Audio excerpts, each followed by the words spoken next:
السلام علیکم په کوکینګ ویت هومیره کې تاسو ته خوش آمدید وایو.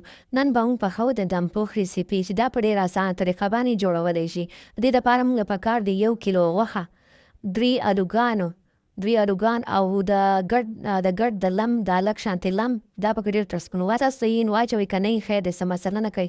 یو چمچ د ادرک او د لسن پیسټ، 3 نمک او 1 چمچ تور مرچو.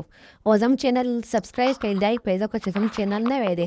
د دې دپاره ټول نه پیله به موږ الوګان واچو، په کوکه کباب پې غوښه واچو، بیا پې ادرک او د لسن پیسټ واچو، شنه مرچکي به پې واچو او تور مرچ به پې واچو، 2 سمڅې به ورته غوړي ور واچو او 2 ګیلاسه اوبه به پکې واچو، 2 ګیلاسه اوبه او مالګه به پکې حسب ضرورت ور واچو او بیا یې پې سر بند کړو. او چې کله کوکر سټارټ شي نو بیا به ګیس بیخي میډیم کړو، بیخي سلو به یې کړو او 30 منټ به دا پخوو. 30 منټ به په د ګیس باندې پروت وي. نو زموږ د دم پوخ ریسیپي تیار ده.